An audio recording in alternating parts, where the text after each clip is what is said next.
Ciao a tutti, io sono Monica Tronci e sono un'artista della plastilina. Ringrazio prima di tutto Diana della libreria La Storia Infinita che tramite Daniele Mocci mi ha invitato a partecipare a questa rubrica. Io vi parlerò di plastilina, ma in particolare di plastilibri, cioè i plastilibri sono i libri che io illustro usando solo plastilina.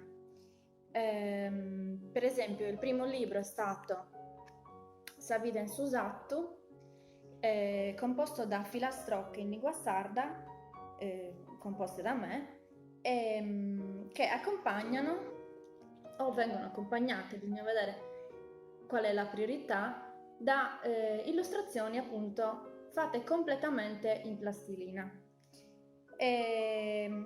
Savien Susattu, La vita in campagna, parla appunto degli animali della campagna, delle loro caratteristiche dell'aspetto o del ruolo.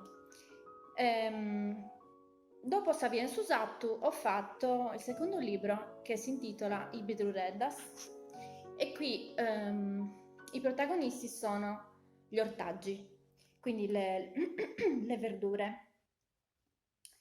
E lo schema è lo stesso, sempre in lingua sarda, con la traduzione in italiano.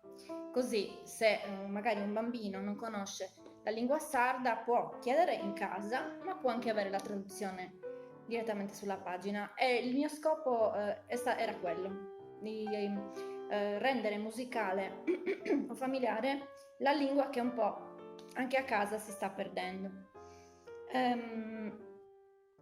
Poi da Savien Susattu è nato il libro da colorare, che ha la stessa copertina e si chiama Coloriamo gli animali. Qui semplicemente ho ridisegnato l'illustrazione ed è un libro da colorare, un semplice libro da colorare. L'ultimo libro che ho fatto, nell'ultimo libro ci siamo spostati dalla campagna, quindi né animali della fattoria né verdure, ho pensato di portare i bambini a fare un giro intorno al mondo con la giraffa. E Gli amici della giraffa contiene delle illustrazioni, adesso ve ne faccio vedere qualcuna, appunto questi sono fenicotteri che troviamo anche in Sardegna ovviamente, però qui in questo caso si parla di Africa. Si parla anche di Sardegna perché non deve mai mancare nei miei libri. Questo è sempre in Africa, un coccodrillo. Qui le filastrocche sono scritte in lingua italiana, perché a differenza dei primi, questo non lo sentivo intimo. Ecco, ho scritto in sardo i libri che sentivo più intimi, quindi questa è roba, diciamo, esotica. Quindi l'ho scritta in italiano, l'ho fatto tradurre in lingua inglese e poi l'ho anche riscritti in sardo. Quindi qui ci sono 3 lingue, ho messo le bandierine apposta perché si capisca. Non so cos'altro dire sui plastilibri. Faccio questo lavoro da 10 anni e in questi 10 anni ho imparato tutto, diciamo, da autodidatta, perché non esiste una scuola, almeno in Italia non esiste una scuola per artisti della plastilina.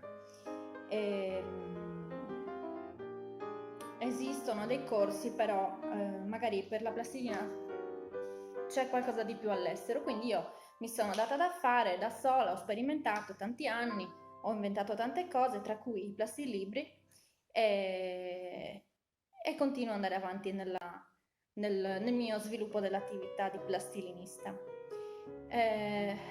Mi fermo qui, spero che i miei libri vi piacciono e spero che utilizzando i miei libri vi divertiate anche a ricreare gli animali, perché il bello dei miei libri è che sono dei libri gioco. Uno può leggere, può guardare, però se vuole poi può divertirsi anche a fare con la plastilina o con qualsiasi altro materiale.